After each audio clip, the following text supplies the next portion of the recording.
목사는 하나님의 모든 계획을 가감없이 성도들에게 전달해야 될 책무를 지닌 사람입니다. 제가 요즘 우리 성도들 결혼 생활이 좀 어떤가 하고 이렇게 생각을 하면서 언제 내가 결혼 시리즈를 했는가 이렇게 살펴봤더니 지금부터 4년 전에 아마 한 10번에 걸쳐서 결혼이 무엇인가를 여러분에게 이제 설명을 했습니다. 4년 전에 했더라고요. 시간이 이제 많이 지났어요. 그래서 그 4년 동안 좀 나아졌는가 좀 오늘 좀 생각을 해보려고 그래요. 4년 동안 저와 여러분의 결혼 생활이 좀 나아졌나. 그래서 여기가 진보가 없었으면 오늘부터라도 좀 발전적인 결혼 생활을 좀 해야 되겠다. 이렇게 도전을 저한테도 주고 제 아내에게도 주고 여러분 모두에게도 주고 결혼할 사람에게도 주고 또 결혼을 아직 안 하신 그런 분들도 있어요. 여러 가지 이유로 또 독신으로 이렇게 사시는 분도 있습니다. 성경 가서 보시면 그것도 하나님께서 주시는 고유한 선물이라 그랬습니다.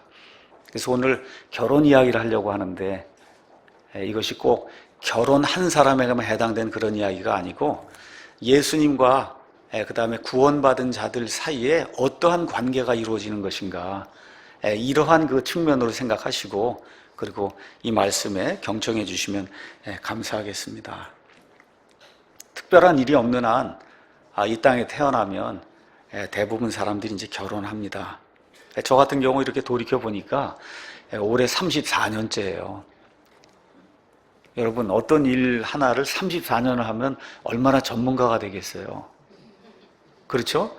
근데 과연 결혼의 전문가인가 이렇게 생각해 보니까 이게 퀘스천 마크가 있는 거예요. 나는 과연 결혼의 전문가 34년을 했으니까 그렇죠? 그러면 결혼의 전문가가 돼야 될 거 아닙니까? 근데 보니까 아직도 퀘스천 마크예요. 정말 시간이 빨리 흘러갔구나. 그러면서 제가 생각을 해보니 앞으로 남은 시간 내 아내와 함께 같이 이제 살아야 될 텐데 지나간 그 34년 이것을 훨씬 뛰어넘는 그러한 그 결혼의 전문가답게 이렇게 즐겁게 이렇게 살다가 하나님께 이제 가야 되지 않겠는가 이런 생각을 말씀을 준비하면서 이제 하게 됐습니다. 다시 말씀드려 여러분 이제 시험을 보려고 하면 요약 정리를 하잖아요. 오늘 이제 결혼 요약 정리를 좀 한번 하려고 그러는 게 결혼이 도대체 뭔가 그렇죠? 왜 결혼하는가? 결혼의 이유를 저와 여러분이 정말 제대로 알고 있는가? 무슨 일을 하더라도 이유와 목적을 알면은 그러면 그 일을 잘 할 수 있는 거고 아무것도 모른 채 그 일을 하라고 하면 그럼 그 일이 안 되는 겁니다. 그렇죠? 그래서 결혼의 이유와 목적을 오늘 아침에 다시 한번 생각해보는 그런 시간을 갖도록 하겠습니다. 자, 그리스도인이 된다고 하는 것은 예수님을 내 마음속에 영접한 이후에 죽는 날까지 내 삶 속에서 그리스도를 따라가겠다는 거예요. 그리스도를 따라가겠다. 우리 삶 전체에서. 근데 그 삶 중에서 가장 중요한 게 뭐냐? 그게 결혼 생활이에요. 그렇지 않습니까, 여러분? 뭐 사회생활도 있고 여러 가지가 있지만 하여튼 가장 중요한 게 결혼 생활이에요. 그 결혼 생활에서 그리스도를 따라가고 있는가 우리가 이걸 한번 점검을 해야 될 그런 필요성이 있다고 생각합니다. 결혼은 쉬운데 건강한 결혼은 쉽지 않습니다. 제가 여러분에게 말씀드릴게요.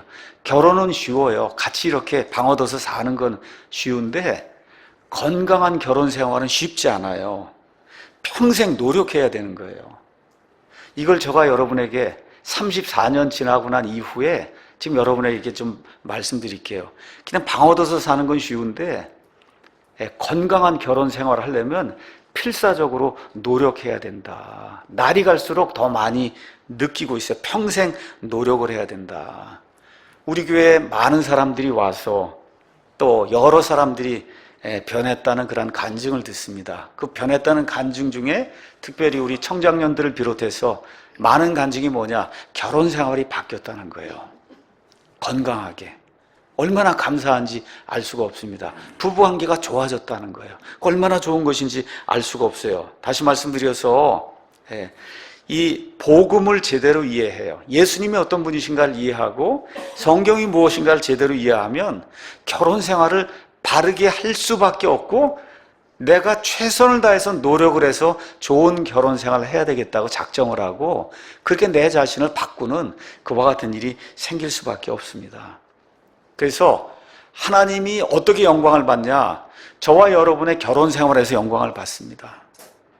여러분, 교회에 와서 일 많이 하는 거, 이걸 통해서도 물론 영광 받을 수 있는데, 그렇게 하는데 집안 생활이 아주 형편없고 부부관계가 너무 형편없다 이렇게 되면, 그러면 주변에 있는 모든 사람들에게 하나님의 영광을 가리게 돼요.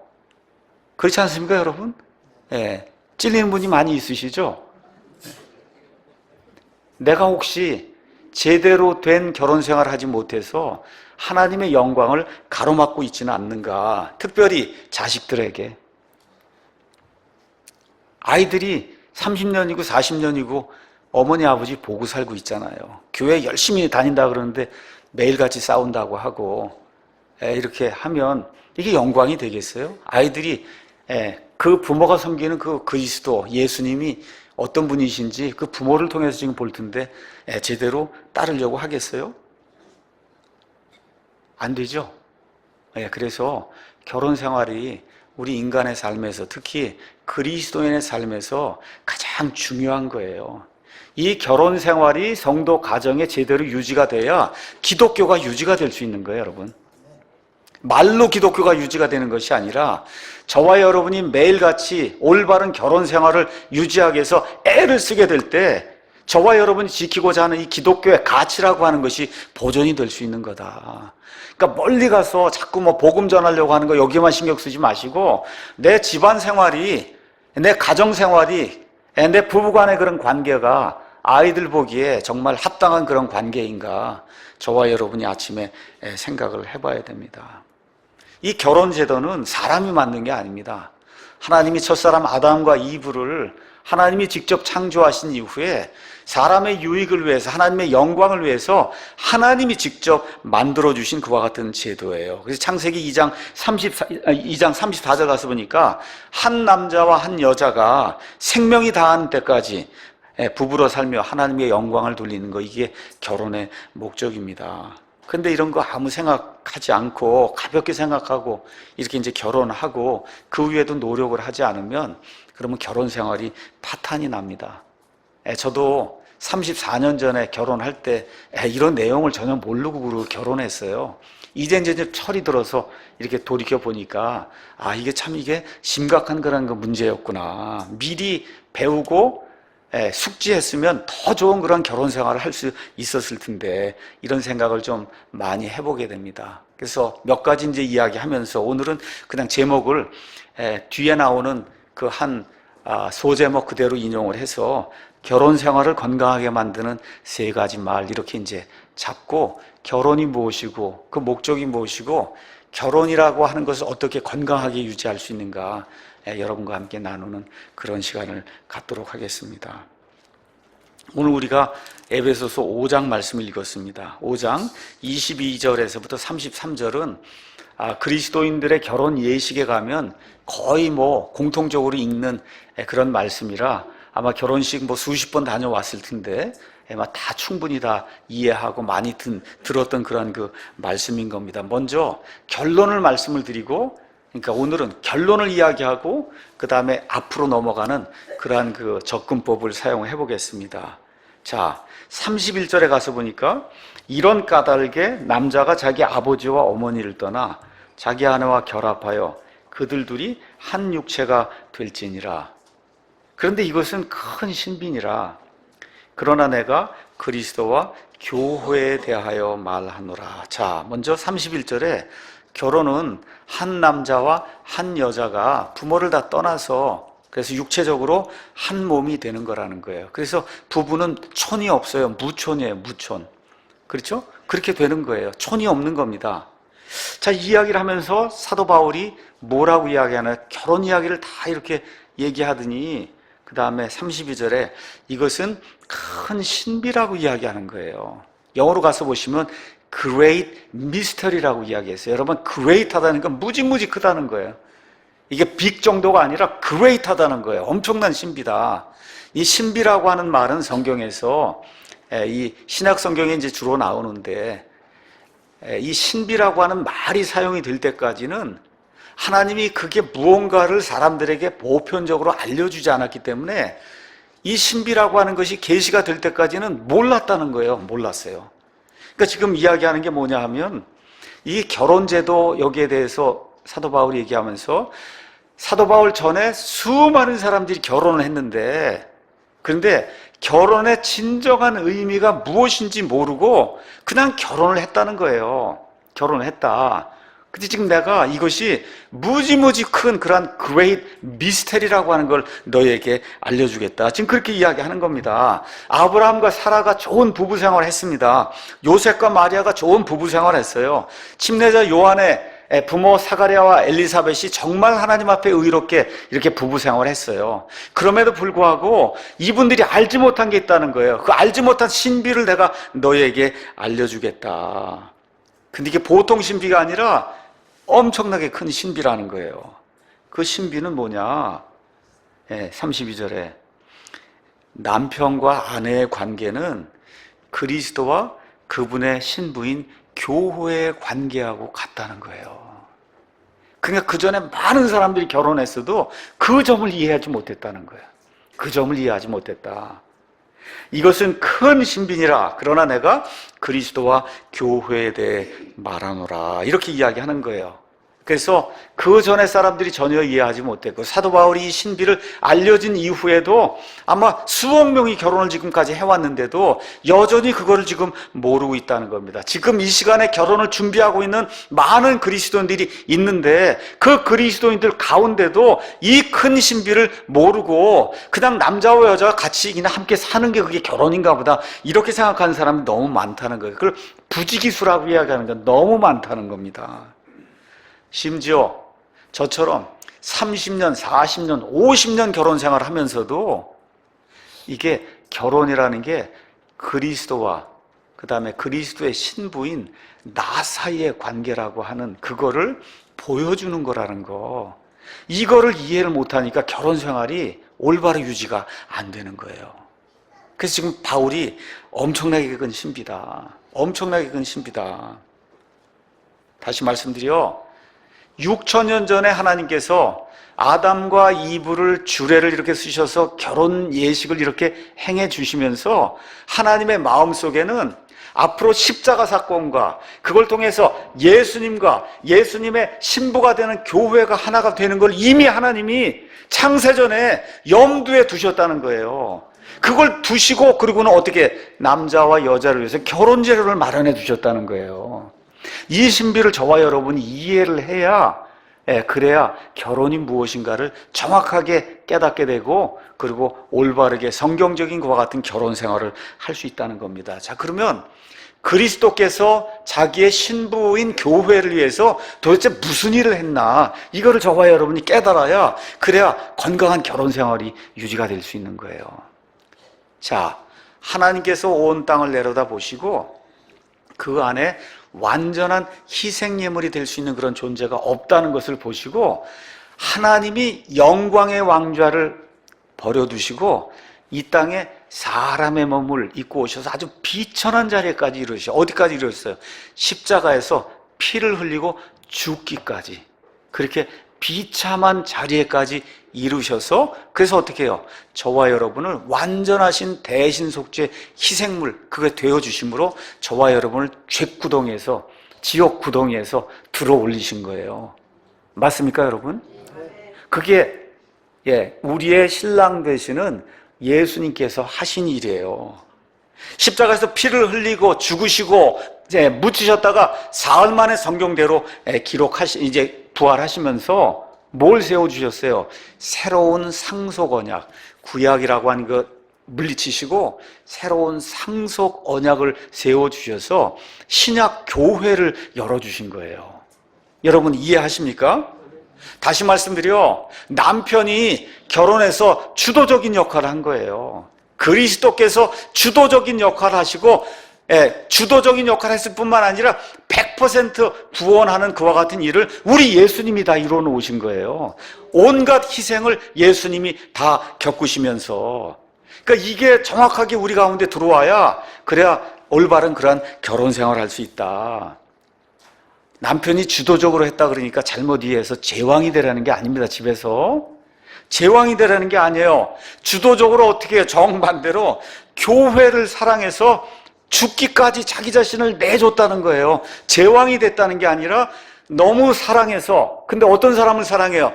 죄 가운데 있는 죄인들을 너무 사랑하셔서, 그래서 십자가에 죽기까지 자기 몸을 내어주시고 피를 흘려주시는 이와 같은 일을 주권적으로 하셨다는 겁니다. 주권적으로, 희생적으로 하셨다는 거예요. 그러니까 결혼 생활이 일단 올바로 유지가 되기 위해서는 남편들이 아내와 가정을 위해, 자식들을 위해 죽음을 마다하지 않고, 그리고 어떻게 열심히 일을 해야 되겠다, 이런 생각을 가져야 결혼 생활이 제대로 될 수 있는 겁니다. 우리 남편들이 어찌 아멘이 없는 것 같으네 보니까. 순서가 그렇게 돼 있는 거예요. 순서가. 맞습니까 여러분? 뭐라 그래요? 이것은 큰 신비다. 큰 신비. 큰 신비. 뭐야, 내가 그리스도와 교회에 대해서 말하노라. 그럼 그리스도가 어떤 일을 했냔 말이에요. 어떤 일을 했는가? 그게 남편이 해야 될 그런 일이다. 이게 제대로 서야, 그래야 가정이 올바로 설 수 있다는 거예요. 다시 말씀드려, 아내와 아이들이 남편 안에서, 가정 안에서 안락감을 느끼고 평안을 느낄 수 있도록 최선을 다할 그와 같은 책무가 남편에게 있는 거예요. 이러한 가정이라야 온전하게 건강하게 될 수 있는 그런 가능성이 있는 거예요. 이런 상황에서 남편과 아내의 의무를 이해를 해야, 그래야 여기 에베소서 5장에 나와 있는 남편과 아내, 여기에 대한 하나님의 말씀을 제대로 이해할 수 있는 겁니다. 먼저 아내의 의무가 22절에서 24절에 나옵니다. 아내들아, 너희 남편에게 복종하기를 주께 하라. 이는 남편이 아내의 머리됨이 그리스도께서 교회의 머리 되심과 같기 때문이라. 그분은 그 몸의 구원자시니라. 그러므로 교회가 그리스도께 복종하듯 아내들도 모든 일에서 자기 남편에게 복종할지니라. 이렇게 이제 기록이 되어 있습니다. 아내에게는 단 하나만 요구했어요. 하나님께서 너희 자신을, 복종이라고 하니까 영어 오베이란 단어가 아니에요. 오베이는 군인 사령관이 밑에 있는 사람에게 명령 내리면 따라야 되는, 그게 오베이고, 여기 지금 복종하라고 우리가 번역을 했지만 이건 서브미트라는 단어예요. 낮추라는 거예요. 나를 낮춰야 된다는 거예요. 남편의 권위가 있을 때 그 권위 밑으로 나를 낮추라고 하는 거예요. 여러분 무슨 얘기인지 아시겠죠? 또 남편이 그냥 사령관처럼 호령하고 그런 게 아니라 어떻게 죽기까지 사랑하는 이와 같은 그 남편의 모습을 보일 때 우리 자매들이 내 자신을 남편의 권위 밑으로 이렇게 밑으로 두면은, 그러면 우리 여자들은 할 일이 다 끝난 거야. 다른 거 아무것도 없어요. 여기 가서 한번 읽어보세요. 아무것도 없어요. 우리 자매님들이 해야 될 일은 남편의 권위 밑에 내 자신을 놓는 거, 이거 하나를 하나님께서 요구하는 거예요. 근데 이거 잘못 이해해서 우리 인간 남편은 그리스도가 아닙니다. 흠이 많아요. 이거 구절을 이렇게 인용해서 총사령관처럼 집에서 호령을 치면 안 되는 거예요. 이게 남편이 인간이기 때문에, 다 흠이 있기 때문에 그렇게 할 수가 없는 거예요. 근데 자기 자신을 낮추는 게, 지금 저와 여러분 예수님께 우리 자신을 낮추고 있습니까? 여러분 낮추고 있어요? 복종하고 있어요? 어떻게 하고 있어요? 자발적으로 하고 있어요? 강제적으로 하고 있어요, 여러분? 자발적으로 하고 있으세요? 맞아요? 자발적으로 할 수 있는 그런 분위기가 이 집안에서 유지가 돼야 되는 거야. 자매님들이 가능하면 자발적으로 남편의 권위 아래 나를 둬야 되겠다, 이렇게 자꾸 나를 둬야 되겠다, 이렇게 하면 가정이 화평해지는 거다. 건강한 가정이 되는 거다. 지금 성경이 그렇게 이야기하고 있는 겁니다. 자, 남편의 의무는 복잡해요. 남편의 의무는 아주 많아요. 25절에서 29절 그냥 제가 읽어보겠습니다.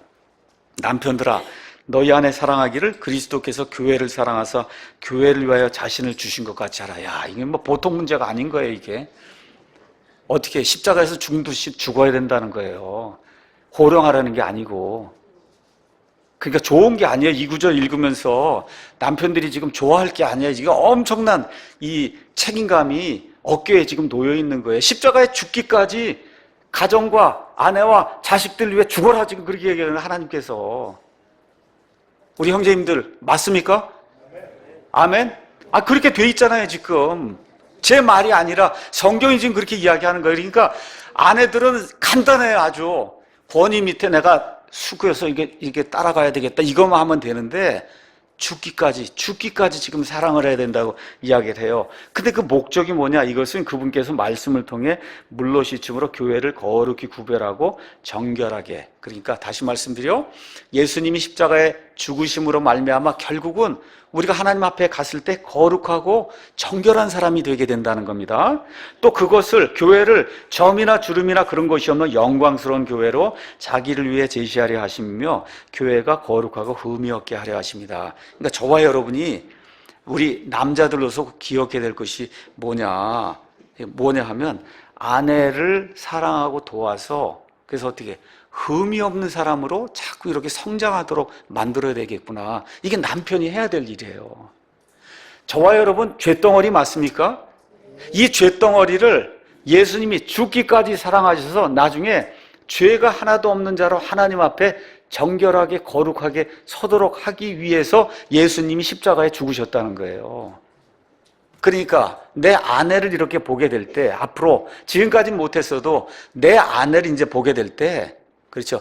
나도 죄가 있지만 저 사람도 참 죄가 많고 흠이 많고 어려움이 많은 사람인데 내가 어떻게 하든지 이 사람과 함께 협력을 해서 이 사람을 더 좋은 사람으로 시간이 될수록 하나님 보기에 좋은 사람으로 내가 만들어야 되겠구나. 이런 책무를 내가 지고 있다는 걸 우리 남편들이 기억을 해야 되는 거예요. 이렇게 하다 보니까 어떻게 나오냐? 실제적으로 28절에 이와 같이 남자들도 마땅히 자기 아내를 자기 몸같이 사랑할지니 자기 아내를 사랑하는 자는 자기를 사랑하느니라. 참 이게 얼마나 아이러니인지 모르겠어요. 그렇죠? 예, 아내를 많이 사랑하면 자기를 사랑한다는 거예요. 아내를 많이 사랑하면 아내를 사랑하는 게 아니고 실제로는 너를 사랑하는 거다. 너 남편을 사랑하는 거예요. 자식들을 많이 사랑하면 나를 사랑한다는 거예요. 그 얼마나 귀중한 말씀인지 알 수가 없어요. 지금까지 아무도 자기 육체를 미워한 적이 없어. 이 육체를 미워해서 맨날 때리고 그런 사람은 어디 있어요? 지금도 가서 약 먹고 어떻게 하는지 육체를 소중히 하려고 그냥 그렇죠. 칼슘을 먹고 비타민을 먹고 그냥 매일같이 저와 여러분이 그러고 있잖아요. 그렇죠. 거기 써 있잖아요. 지금까지 아무도 자기 육체를 미워한 적이 없고 오히려 그것을 양육하고 소중히 여기기를 얼마나 보신을 해요. 그걸 위해서. 그렇잖아요.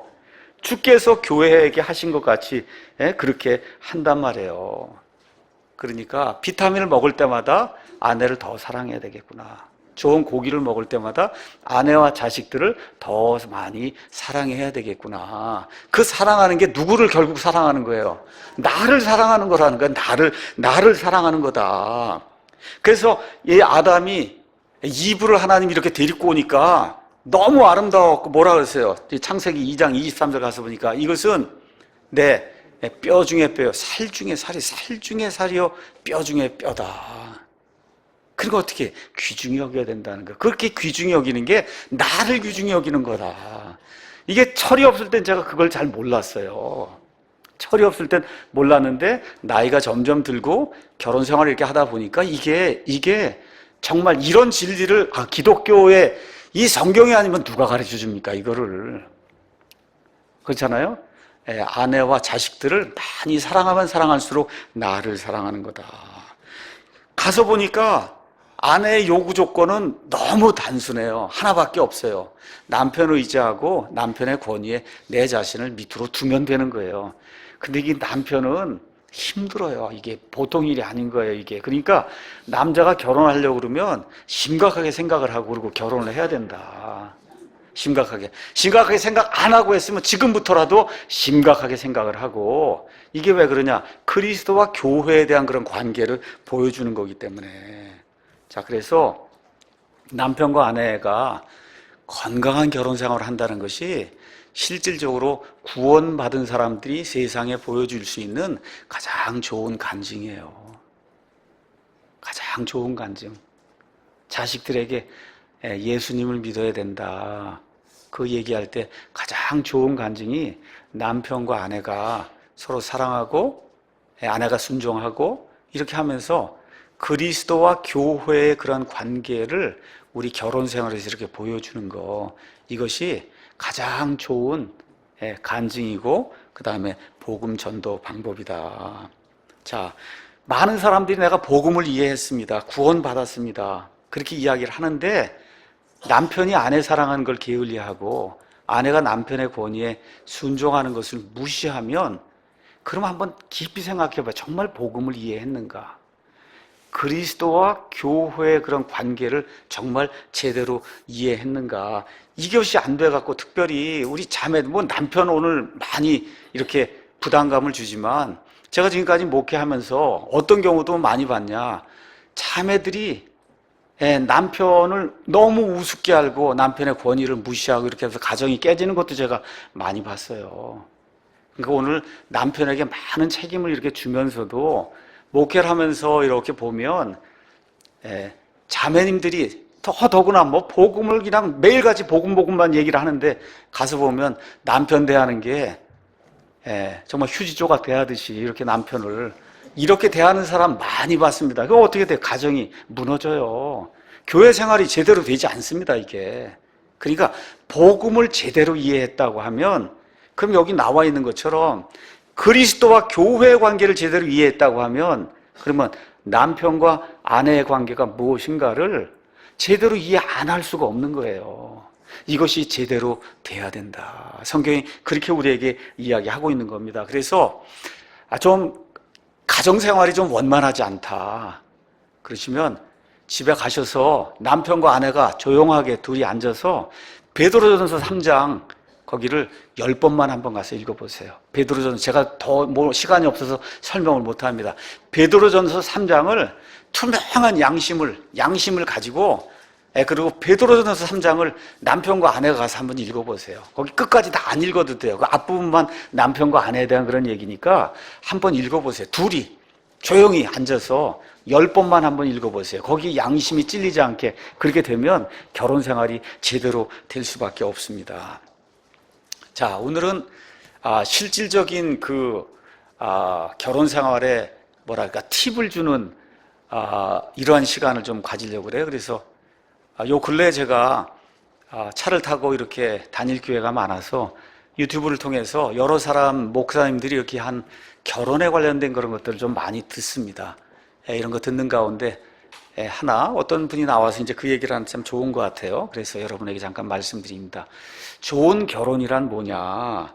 좋은 결혼, 이건 뭐냐 하면은 남편과 아내가 이 세상에서 가장 좋은 친구가 되는 거예요. 친구.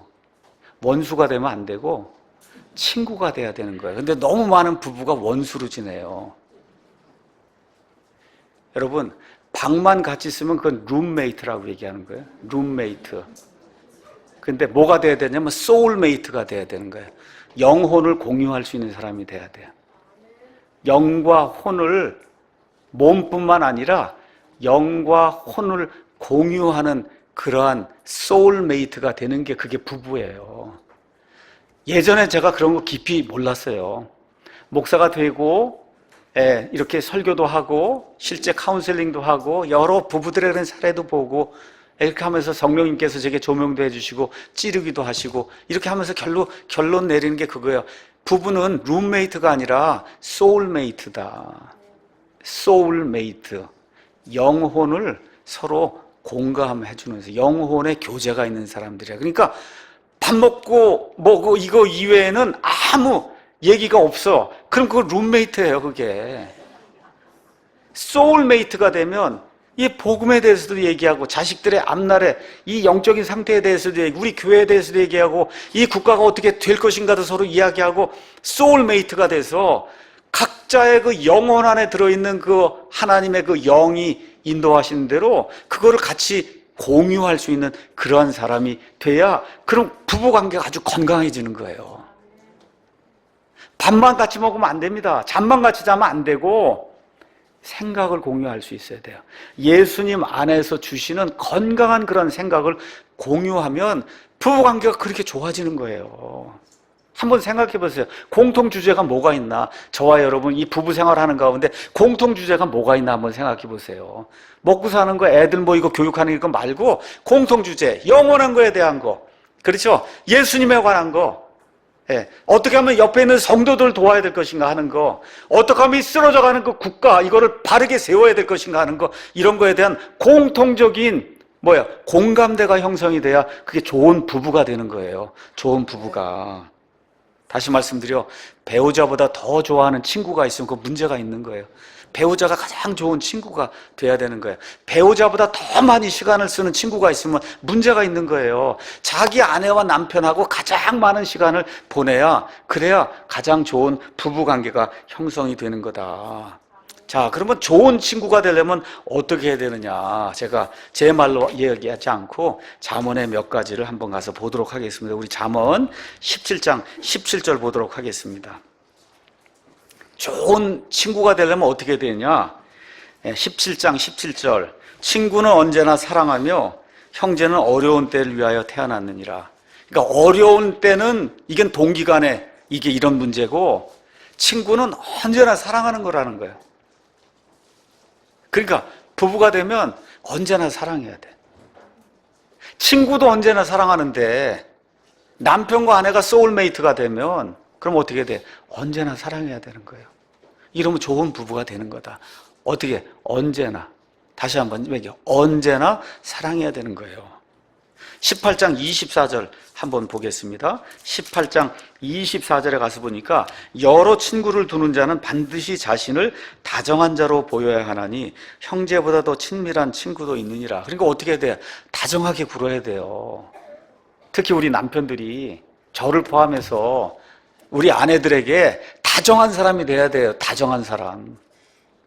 좀 힘들죠, 우리 남자들이 보통. 그런데 많은 친구, 좋은 친구를 두려면 어떻게 해? 잘 사주기도 하고, 그렇죠? 말도 잘해주기도 하고, 조언도 잘해주기도 하고, 이게 다정하게 굴면 친구가 많이 생기는 거고, 무뚝뚝하게 굴고, 그렇게 그냥 투명하게 말하고 그러면 친구가 다 떨어져 나가잖아요. 그러니까 부부관계도 여기 있는 그대로 내가 좀 정말 좋은 친구, 이 아내를 정말 좋은 친구를 이렇게 해야 되기 때문에 내 자신이 다정한 사람이 돼야 된다. 이해하셨어요? 우리 남자 형제님들? 우리 자매님들 이해하셨어요? 예, 너무 쉬운 거예요. 그거 어려운 거 아니에요. 27장 가서 한번 보겠습니다. 성경이 이야기하는 거예요. 27장 5절에서 6절에 가서 보니까 드러내어 꾸짖는 것이 은밀하게 사랑하는 것보다 나으니라. 친구가 주는 상처는 믿음직하나 원수의 입맞춤은 속임수가 가득하니라. 이렇게 돼 있고 9절 가서 보니까 향유와 향수가 마음을 기쁘게 하나니 이처럼 마음에 소원한 친구의 권고도 사람에게 달콤하니라. 그러니까 부부가 되면 좋은 마음만 하면 안 된다는 거예요. 저 사람을 더 좋은 사람을 만들려면 이 사람에게 있는 그런 결점이 있을 때, 보일 때 좋은 시간에 좋은 거 다 이게 사주고, 그리고 이걸 고쳐야 되겠다 이렇게 해서 좋은 권고를 주고, 그 좋은 권고를 정말 아낌없이 받아들이는 그런 관계가 돼야, 그래야 좋은 친구 관계가 유지가 된다는 거예요. 어려운 거 아니죠, 여러분? 어려운 이야기 하는 거 아니에요. 성경이 어려운 이야기 하는 거 아니에요. 그러니까 좋은 충고를 주고받을 줄 알아야, 그래야 좋은 친구 관계가 유지가 된다. 부부 사이에도 마찬가지라는 거. 마지막으로 27장 17절 그 옆에 가서 보니까 쇠가 쇠를 예리하게 하는 것 같이 사람이 자기 친구의 얼굴을 예리하게 한다. 다시 말해, 나를 통해서 내 아내가 더 좋은 사람이 되고 나를 통해서 내 남편이 더 좋은 사람이 되게 하면, 그러면 좋은 친구 관계가 유지가 된다는 거예요. 얼마나 좋아요, 여러분. 그렇죠? 노력해야 돼요. 저와 여러분이 언제나 사랑한다, 친구는. 언제나 사랑한다. 먼저 다정한 사람이 돼야 된다. 그 다음에 충고를 주고받을 줄 아는 그러한 사람이 돼야 된다.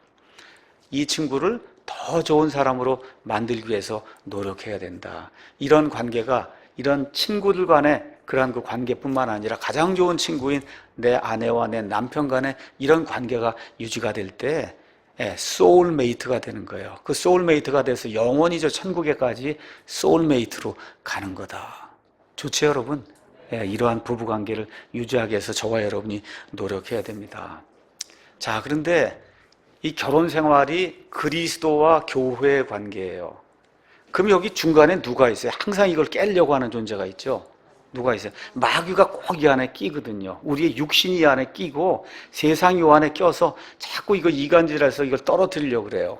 그렇죠? 마찬가지로 남편과 아내 사이에도 이거 결혼 관계를 깨려고 이렇게 여러 가지 것들이 작용을 한단 말이에요. 여러 가지 것들. 세상에 정욕도 있고 뭐 여러 가지 것이 있어요. 근데 그 가운데 지금까지 사람들의 심리학자들이 통계를 봤을 때 결혼 생활을 망치는 가장 큰 요인이 뭐냐? 분노입니다. 분노.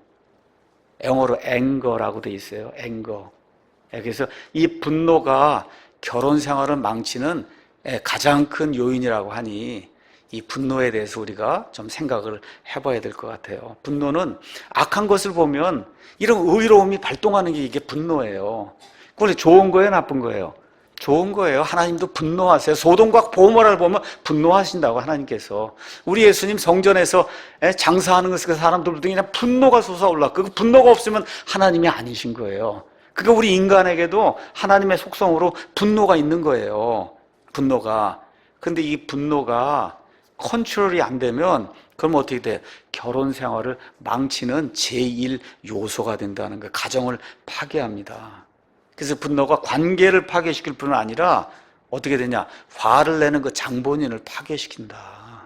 그렇기 때문에 분노를 저와 여러분이 인지를 하고 결혼 생활, 그 다음에 가족 간의 관계를 깨는 제1 요소가 분노라는 거. 다시 말해 제대로 이 분노를 다루지 않으면 남편과 아내, 그 다음에 가정이 파괴된다는 걸 저와 여러분이 기억하시고 어떻게 돼? 분노는 치워야 된다는 겁니다. 우리 오늘 읽은 성경 말씀 에베소서 5장 그 옆에 가면 에베소서 4장이 있어요. 4장에 사도 바울이 뭐라고 말씀하시는가? 4장 31절 32절을 보도록 하겠습니다. 30절부터 읽는 게 좋겠어요. 너희는 하나님의 거룩한 영을 슬프게 하지 말라. 그분으로 말미암아 너희가 구속의 날까지 봉인되었느니라. 그러니까 하나님의 영을 슬프게 만드는 일이 이제부터 나옵니다. 너희는 모든 쓴 거, 이렇게 쓴 말, 그냥 말을 해서 사람을 그냥 모질게 이렇게 대하는 이런 말, 진노, 분노, 소리 지르는 거, 비방하는 것을 모든 악의와 함께 내버려야 된다는 거예요. 서로 친절히 대하며 상냥한 마음을 품고 서로 용서하기를 하나님께서 그리스도로 인하여 너희를 용서하신 것 같이 해라. 이렇게 해야 하나님의 영을 슬프게 만들지 않는다는 거예요. 그 옆에 가서 보시면 골로새서 3장 19절에 같은 맥락에서 사도 바울이 이렇게 이야기합니다. 남편들아 너희 아내를 사랑하고 모질게 대하지 마라. 여기 모질게 대한다고 한 말이 아까 나와 있는 쓴 거, 비터니스, 이런 거랑 똑같은 거거든요. 이런 거를 갖다 치워야 된다. 치워야 된다. 그래서 우리가 인생에 좋은 교훈을 주는 여러 가지 하나님의 귀한 말씀이 잠언에 들어있어요. 잠언 16편 32절 여기 가서 보니까 분노하기를 더디한 자는 용사보다 낫고 자기 영을 다스린 자는 도시를 취하는 자보다 낫다. 그러니까 징기스칸처럼 온 세상을 다 정복해도 가정에서 분노를 일으키고 해서 가정생활이 제대로 안 되면은 하나님 보시기에는 가정생활 제대로 하는 사람이 온 세상을 정복한 사람보다 더 낫다는 거예요. 이런 걸 저와 여러분이 이제는 나이가 들고, 그렇죠, 또 어느 면에서 영적으로 철이 들고, 또 더구나 킹제임스 성경을 들고 완전한 하나님의 말씀을 들고 바이블 빌리버로 성경대로 살겠다고 지금 우리가 작정을 하고 여기 나와 있는 거 맞습니까? 네. 그렇죠. 우리 아이들도 그렇게 교육을 시켜야 되겠다고 여기 다 데리고 나와 있는 거 맞죠? 예. 이제는 우리가 조금 더 성숙하게 어떻게 분노를 갖다 버려야 된다. 자, 그러면 어떻게 분노를 다스릴 수 있느냐? 분노를 다스리는 방법은 영어로 컴패션을 갖는 거예요. 어떤 문제가 이렇게 발생을 했어요. 그 발생해서 예를 들어 남편이든 아내든 상대방이 잘못을 한 것 같아. 잘못을. 이렇게 됐을 때 어떻게 해야 돼요? 그 사람이 왜 그렇게 했을까? 여기에 대해 동감하는 마음을 가져야 된다는 거예요. 컴패션. 갑태, 동일하게. 공동으로 패션을 같이 갖는 거예요. 그러니까 자꾸 나는 이렇게 살 텐데 왜 당신은 그렇게 했냐, 이게 아니라 이 사람은 왜 그렇게 할 수밖에 없었을까? 그렇죠? 그렇게 자꾸 내 자신을 상대방을 이해하는 쪽으로 그렇게 만들어야 된다는 거예요. 이렇게 하면서 저와 여러분이 여기 있는 것처럼 서로 친절히 대하며 상냥한 마음을 품고 서로 용서하기를 하나님께서 그리스도로 인하여 너희를 용서하신 것 같이 해라. 한번 보세요. 너무 답답해. 이 배우자가 한 게, 그때 예수님이 나를 보면 얼마나 답답하셨을까? 이 죄 가운데 여기 살면서 이거를 구출해내기 위해서 얼마나 답답하면 여기까지 와서 십자가에서 죽기까지 해서 나를 구출해 주셔. 생각을 그렇게 바꾸시라는 거예요. 저와 여러분을 이렇게 바꾸려고 노력을 해야 된다는 거예요. 이렇게 되면 문제가 해결이 되는 거예요. 여러분 이해하셨습니까? 화가 나요. 그러면 하나님이 나를 얼마나 사랑하셔서 이런 사람을 구출하려고 여기까지 오셨는가, 이렇게 생각하고 같은 마음을 가지고 이거를 해결하려고 노력을 해야 됩니다. 거기 에베소서 4장에 가서 보니까 4장 26절에서 27절에 분노를 하면 어떻게 되느냐, 너희는 화를 내도 죄는 짓지 말며 해가 지도록 진노하지 말고 마귀에게 틈을 주지 마라. 자꾸 분노하면 마귀에게 틈을 주는 거예요. 마귀가 공격할 수 있는 이와 같은 기회를 자꾸 만들어주는 거니까 저와 여러분이 가정생활하든 사회생활하든 교회생활하든 분노하지 않는 방향으로 내 영을 컨트롤하는 그런 방향으로 가야 되는 거예요. 이렇게 돼서 분노와 진노를 이렇게 치워버리는 그런 일을 할 수 있으면 성화의 거의 끝부분에 와 있는 거예요. 성화의 거의 끝부분에 와 있는 거다. 한번 노력하시겠습니까? 저와 함께? 저도 같이 하려고 그러는 겁니다. 저는 예외고 여러분 보러 하는 게 아니라 오늘부터 같이 제 아내에게 한번 물어보세요. 같이 지금부터 제대로 말했는데 잘하더냐 목사는. 예, 아시겠죠? 예, 와서 한번 물어보세요. 제 처한테 목사는 정말 말했는데 제대로 하더냐. 그래서 같이 분노를 치워버려야 되겠다. 그렇죠? 약속하시는 거죠? 그래서 어떻게 하나님의 성품에 조금 더 가까이 나가는 거예요. 자, 오늘 이제 아까 설교 시작하면서 말씀드렸던 결혼 생활을 건강하게 하는 3가지 말, 여러분에게 이제 말씀드리고 마치겠습니다. 아까 이야기한 대로 제가 결혼에 관련해서 여러 가지 것들 읽기도 하고 듣기도 하고 요새 이제 그래요. 그래서 보니까 미국의 자쉬 스콰이어라고 하는 그 목사님이 이렇게 적어놓은 결혼 생활을 건강하게 하는 그런 3가지 말이 있다. 너무 심플한 거예요. 그래서 그걸 여러분에게 한번 나눠드리려고 합니다. 자, 이 목사님이 그렇게 얘기를 하는 거예요. 이제 자기도 성장을 하고 이제 아이들이 결혼하려고 그러면 배우자를 데려올 거 아니에요. 배우자가 될 사람을. 그럼 자기가 3가지를 물으려고 그런다는 거예요. 3가지 말. 이걸 할 수 있는 사람이면 그럼 오케이. 이 3가지가 안 되면 너는 내 딸이나 이게 데려갈 수 없다. 그런 거예요. 그 3가지 말, 이거를 할 수 있는 사람이래야, 그래야 건강한 결혼 생활을 이제 유지할 수 있다는 겁니다.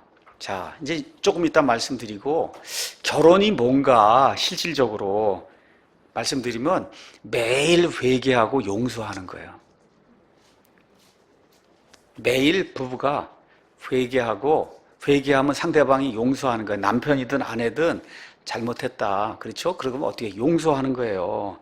완벽한 배우자가 이 세상에 있습니까? 없습니까? 있어요? 없어요? 없어요. 아니, 없어요. 저도 없고, 없습니다. 그래서 나는 늘 죄인이라 사람의 마음을 늘 상하게 만들어요. 여러분, 그거 사실입니까? 예, 나는 죄인이라 늘 사람의 마음을 상하게 만드는 존재라는 걸 인정을 해야 되는 거예요.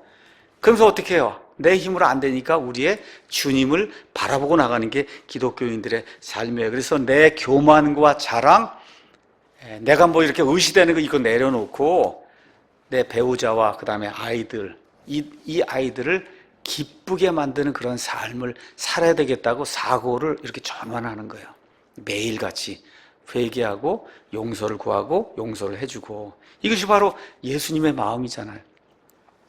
여러분, 복음이 딴 거 아니에요. 이게 복음이에요. 맞습니까? 이게 복음의 핵심이에요. 다른 게 아니라 밤새 철야기도 가는 게 이게 아니고, 아시겠죠? 항상 살면서 내가 얼마나 부족한가를 보고 나와 같이 사는 저 사람, 저 아이들을 위해서 내가 최선을 다해서 기쁨을 주려고 노력하는 게 그게 그리스도의 마음이잖아요. 맞습니까, 여러분? 예, 이게 복음을 실천하는 거예요. 결혼의 성공 전략이에요. 우리 아직 결혼하지 않은 우리 젊은이들에게 결혼의 성공 전략이다. 나를 낮추고 내 아내와 아이들을 기쁘게 해주는 그런 삶을 살려고 노력만 하면 결혼이 건강하게 유지가 된다. 자, 첫 번째 말은 뭐냐 하면 내가 잘못했다. 그 얘기하는 거예요. 영어로 I was wrong. 내가 잘못했다. 이게 보통 어려운 말이 아니에요, 이게. 이것이 안 돼서 문제가 안 풀리는 거예요. 결혼 생활에 문제가 안 풀리는 게. 왜 그래요? 천성적으로 이 말은 못 해요. 대부분의 사람들이. 내가 잘못했다. 아유, 그 말을 어떻게 하냐, 내가. 그렇죠? 특히 누가 그러겠어요? 남편이 더 그러겠어요? 예, 아내가 더 그러겠어요? 예, 대개는 남편이 더 그렇게 그러거든요. 내가 지금까지 명성이 있고 사회적인 신분이 있고 밖에 나가면 내가 판사인데 뭐 이렇게 의사인데 뭐 이렇게 해서 내 거 이런 거 어떻게 내가 내 아내한테 잘못했다는 그런 말을 하냐. 그거 한 번 잘못했다면 그 다음부터 책 잡혀서 그냥 죽을 때까지 이렇게 될 텐데. 그렇죠? 이렇게 생각을 하니까 이게 안 되는 거예요. 이게 안 되는 거예요. 목사 같으면 목사가 잘못했다 그러면 어떻게 하겠냐, 아내한테. 성경이 뭐라고 얘기하나 한번 가서 잠깐 보겠습니다. 로마서 7장에 있는 말씀 한번 좀 보도록 하겠습니다. 로마서 7장에 이제 가서 보니까 7장 18절에 내 안에 곧 내 육신 안에 선한 것이 거하지 아니한 줄을 내가 아노니 원함은 내게 있으나 선한 그것을 어떻게 행할지는 내가 찾지 못하노라. 이는 내가 원하는 선은 내가 행하지 아니하고 도리어 내가 원치 아니하는 악을 꼭 그것을 내가 행하기 때문에. 이게 무슨 얘기예요? 원함은 있는데 내 입에서 나가거나 내 발이 행하는 모든 행동은 상대의 거침이 되는 걸 한다는 거예요. 상대의 거침이 되는 말을 한다.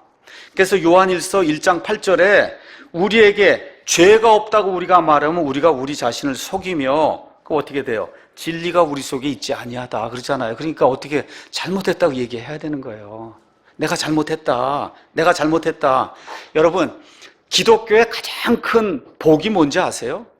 예수님 믿을 때 가장 큰 복이 뭐냐? 죄인을 부르러 오신 거예요. 여러분, 퍼펙트한 의인을 부르러 왔다 그러면 저와 여러분 구원 못 받습니다. 그렇죠? 죄 가운데 빠져서 지옥불 속에 들어갈 수밖에 없는 사람을 불러서 어떻게 회개하게 만들러 예수님이 오셨기 때문에 저와 여러분이 소망이 있는 거예요. 그걸 이해를 하면 남편이든 아내든 내가 잘못했으면 어떻게 잘못했다고 얘기하는 게 무슨 문제가 돼요? 아무 문제가 안 되는 거예요. 그리스도의 사랑을 깨달았으면 그럼 어떻게 내가 잘못했다고 딱 이야기를 해야 되는 거예요. 근데 하나님 말씀이 뭐라 그래요? 이제 그리스도 예수님 안에 있는 자들에겐 정죄함이 없단 말이에요. 여러분, 아무리 큰 죄를 졌어도 예수님 안에서 다 정죄함이 없기 때문에 부부간에 뭐가 잘못이 있으면 잘못했다고 인정을 해도 아무 문제가 되지 않는 겁니다. 그래서 잘못했다고 얘기를 해라. 잘못했다고. I was wrong. 영어로 I was wrong. 내가 잘못했다. 이거 하는 사람이 그리스도인이에요. 이게 부부관계뿐만 아니라 교회 생활도 마찬가지야. 내가 잘못했다. 이거 얘기하는 사람이 좋은 그리스도인이에요. 죽을 때까지 이거 못하는 사람이 있어요. 왜 그래요? 자존심 때문에. 이 자존심이 세면 하나님 보시기에 미움받는 사람이 됩니다. 하나님뿐만 아니라 사람에게 미움받는 사람이 돼요. 두 번째는 I am sorry. 어떻게 미안하다고 얘기해야 돼요. 잘못했다 그러고 계속 실실거리고 웃고 다니면 안 되잖아요. 말로만 잘못했다 그러고는 막 좋아갖고 돌아다니고 텔레비 보고 축구 보고 막 잘못했다 그러고 혼자 놀러가고 이렇게 하면 안 되잖아요. 뭐가 있어야 돼요? 진짜 잘못한 것에 대한 후회하는 그런 마음, 이게 표현이 돼야 되는 거예요. 그 표현이 되기 전에 먼저 뭐가 있어야 돼요? 말이 I am sorry. 내가 정말 미안하다가 나와야 되는 거예요. 그 나오면서 동시에 어떻게 행동이 같이 따라 나와야 돼. 정말 그 일을 저 상대방이 봤을 때 저 사람이 정말 후회하고 있구나. 정말 그 일에 대해서 잘못했다고 정말 느끼고 있구나.